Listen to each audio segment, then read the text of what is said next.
दोस्तों, एक टाइम ऐसा था जब हमारी धरती पर डायनासोर राज किया करते थे, जो कि इतिहास की सबसे अधिक सफल जीव प्रजाति थी, जिसने करीब 14 करोड़ साल तक धरती पर राज किया। वो चलते थे जहां हम चल रहे हैं, इसी हवा में सांसें ली, इसी धरती पर जीवन के लिए संघर्ष किए। इन बड़े विचित्र डायनासोरों की कई हजार प्रजातियां थीं। इनमें से कुछ मांसाहारी थे, कुछ शाकाहारी थे, तो कुछ डायनासोर बहुत ही शांत स्वभाव के थे। वहीं कुछ डायनासोर बहुत ही हिंसक और खतरनाक थे। लेकिन फिर अचानक ऐसा क्या हुआ? आखिर वो कौन सी घटना थी जिसने इनका नामो निशान ही मिटा दिया? इन सब सवालों का जवाब जानने के लिए हमें डायनासोरों के साथ घटी उस भयानक घटना के दिन को करीब से देखना होगा। तो स्वागत है दोस्तों आपका गारंटीड फिजिक्स चैनल में। तो चलिए दोस्तों, चलते हैं आज से 65 मिलियन यानी 6 करोड़ 50 लाख साल समय में पीछे। आज से करीब 6 करोड़ 50 लाख साल पहले धरती का मौसम काफ़ी सुहावना था। चारों तरफ सूर्य की रोशनी बिखरी हुई थी। आकाश को छूते हुए लंबे लंबे पेड़ और उनसे टकराती समुद्र की ठंडी हवाएं। इस युग में दोस्तों पृथ्वी पर ऑक्सीजन की मात्रा अधिक होने से इस समय बड़े बड़े साइज के जानवर हुआ करते थे। लेकिन इन सब में डायनासोरों को कोई भी कंपटीशन देने वाला नहीं था और इसी वजह से ये सोचते थे कि आपुन ही भगवान हैं।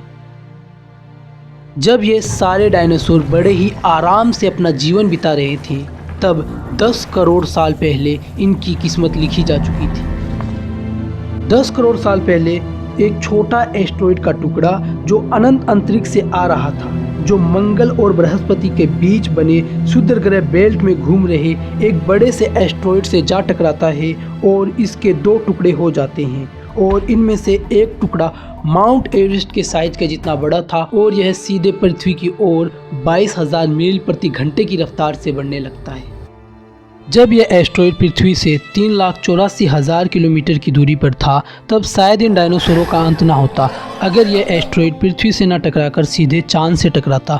लेकिन कुदरत को कुछ और ही मंजूर था। यह एस्टेरॉयड चांद के एकदम पास से होकर गुजर गया और चांद भी इसके वेग को रोक नहीं पाता है और यह पृथ्वी की ओर अपने शिकार की तरफ बढ़ने लगता है।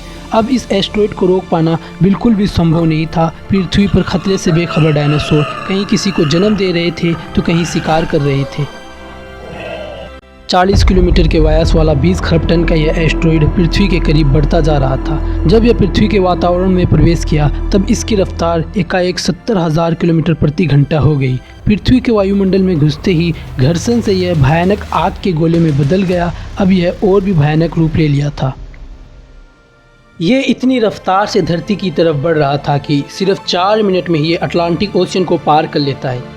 दोस्तों, इसकी चमक इतनी अधिक थी कि धरती पर टकराने से पहले ही हजारों जीव इसे देखकर पूरी तरह अंधे हो चुके थे। ये जीव उस उल्कापिंड को देख नहीं पा रहे थे, लेकिन वे आने वाली कयामत को महसूस जरूर कर पा रहे थे। अचानक ही यह उल्कापिंड बहुत ही तेज गति से पृथ्वी से टकराई और पृथ्वी पर एक महाविस्फोट होता है जो 10 हाइड्रोजन बम के फूटने के बराबर था। दोस्तों, अगर यह एस्टेरॉयड 20 समुद्र में जाकर टकराता तो शायद क़यामत इतनी भयंकर नहीं होती, क्योंकि समुद्र का पानी एस्टेरॉयड द्वारा लगाए गए फोर्स को कुछ हद तक एब्जॉर्ब कर लेता। लेकिन नियति को तो कुछ और ही मंजूर था। यह मेक्सिको के पास, जहाँ पर पानी की गहराई बहुत ही कम थी, वहाँ पर जाकर टकराता है और 35,000 डिग्री सेल्सियस की ऊर्जा वाला एक भयंकर विस्फोट होता है। यह विस्फोट इतना शक्तिशाली था कि इसके टकराते ही लाखों टन धातु अंतरिक्ष में चली गई और 180 किलोमीटर चौड़ा और 20 किलोमीटर गहरा गड्ढा टकराव वाली जगह पर बन गया। और इस गड्ढे का सारा मेटल और पत्थर आसमान में धूल के बड़े बादल का रूप ले लिया। ज़मीनी टकराव की वजह से चारों ओर 11 से भी अधिक तीव्रता की भूकंपीय तरंगें उठने लगी, जिसके कारण समुद्र में विशाल लहरें उठने लगी और ये तरंगे सभी ज्वालामुखी को दहका दिया, जिसके कारण जगह जगह ज्वालामुखी फूटने लगी। दोस्तों, धरती के विनाश की प्रक्रिया आरंभ हो चुकी थी। इस विस्फोट में रेडिएशन की मात्रा इतनी बढ़ गई थी कि इसके 800 किलोमीटर के दायरे में आने वाले सभी जीव जलकर भस्म हो गए।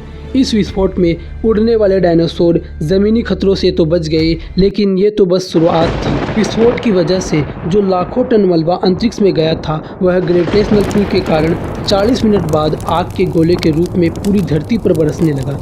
साथ ही एक बहुत बड़ा धूल का तूफान 6,000 किलोमीटर की रफ्तार से पृथ्वी की दूसरी ओर से आ रहा था। ये धूल के बादल पृथ्वी को पूरी तरह से ढक लिए, जिसकी वजह से पृथ्वी पर सूर्य की रोशनी का पहुंच पाना असंभव हो गया था।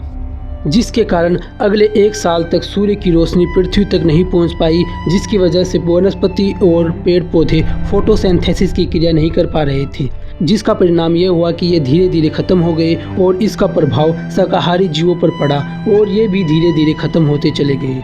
और देखते ही देखते पृथ्वी पर से डायनासोर पूरी तरह से ख़त्म हो गए।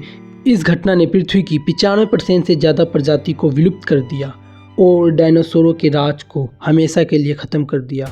लेकिन यह अन्य छोटे जीव जिनका वज़न 25 किलोग्राम से कम था, उनके लिए वरदान साबित होने वाला था, क्योंकि साइज़ में छोटे होने के कारण ये तबाही के समय बिलों में घुसकर रहने लगे और ज़िंदा रहने के लिए इसने सब कुछ खाना शुरू कर दिया। आगे चलकर इन्हीं से धरती पर कई विचित्र जीवों का जन्म हुआ और फिर हम इंसानों की उत्पत्ति हुई। हम कहाँ से आए, कैसे आए, इसके बारे में हम अगले वीडियो में जानेंगे। लेकिन दोस्तों, डायनासोर तो ख़त्म हो गए, लेकिन डायनासोरों से भी पहले शायद इस दुनिया में बहुत ही भयंकर जीव रहा करते थे, क्योंकि इस धरती की उम्र 4.5 अरब साल है और डायनासोर इस दुनिया में 16 करोड़ साल से हैं और इंसान 20 लाख साल से है, जो कि मिलाकर 1 अरब साल भी नहीं होता है। इंसान को सिर्फ वही सब पता है जो कि वह इस दुनिया में डिस्कवर किया है। पता नहीं और क्या क्या रहा करता होगा इस दुनिया में, जो कि इंसानों की नज़रों से छुपा हुआ है। तो आज के लिए बस इतना ही। अगर आप इस चैनल पर नए हैं तो ऐसे ही एक्साइटिंग वीडियो के लिए चैनल को सब्सक्राइब कर लो, साथ ही नोटिफिकेशन को भी ऑन कर लो।